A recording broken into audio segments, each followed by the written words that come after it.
Good morning, folks. This is Deb. So yesterday, as far as I'm concerned, the United States became a wholly owned subsidiary of Vladimir Putin. The schoolyard bullying display put out there by Donald Trump and J.D. Vance against Ukrainian President Volodymyr Zelenskyy was astounding. It was a point in history that I never thought we would see. At one point, I nearly had to turn off the TV because I was that upset by what was going on. And of course, Marco Rubio was also in attendance, but he sat there like the weak-willed, steaming pile of shit he has been since he entered politics. Okay? An anchor baby who ran away from Cuba so he could come here and pay homage to a despot. Okay? For political purposes only, mind you, because that's what everybody in the GOP does. They cave in advance so that they can protect their little seats. Now, yesterday, for the benefit of those people who are still following Donald Trump, who thinks that was a show of strength, what you saw were two weak little men attacking a guy who stands up and fights side by side with his citizens to protect democracy.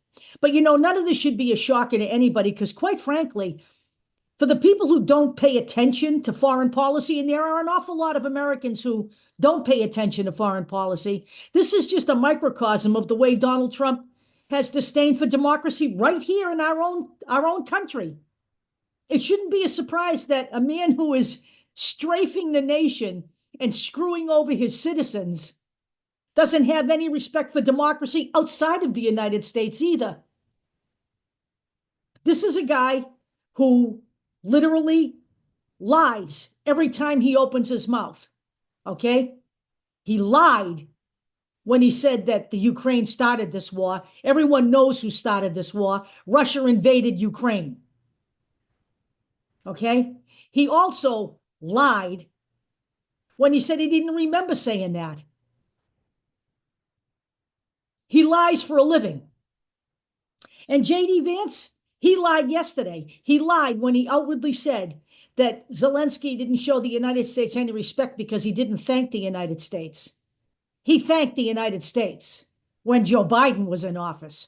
Why would he thank the United States with Donald Trump in office? I wouldn't thank the United States with Donald Trump in office. And we have that thank you on tape, by the way. He also lied when he misrepresented the numbers spent on the Ukrainian war by the United States. And I will give Nicole Wallace of MSNBC kudos because yesterday she called him out on all of these lies on camera, and she did not call him, say that he misspoke. She called him a liar, okay? Because that's what every single person in the Republican Party is, bar none. Cowardly little capitulating liars. People keep showing those clips on social media of Lindsey Graham and Ted Cruz pre-2016 talking trash about Donald Trump. Forget that shit. Forget it. It's done. Okay? That was then. This is now. Every single person in the GOP is a goddamn coward. Cowering to a man who shits his own pants, can't remember his name half the time, and pretends to be, I don't know, a world leader. And I'm going to say one other thing here.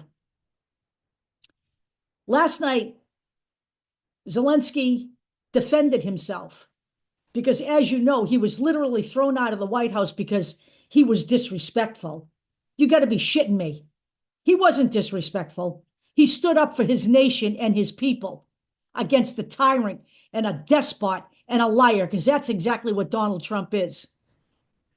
Okay? He went on Fox News last night and said he did not owe Donald Trump an apology. He refused to be bullied by Fox News as well. That's what a world leader looks like.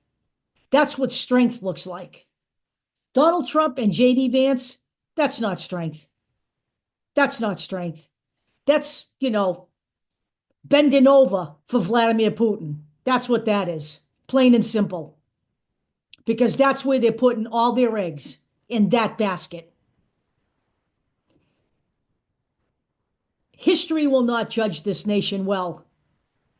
Donald Trump is destroying the United States and its reputation around the globe.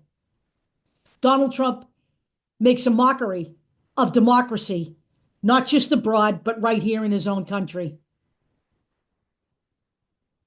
And he does that by allowing a clown like Elon Musk to run around to all of these agencies and call the shots. A guy who has no clue what the fuck he's doing.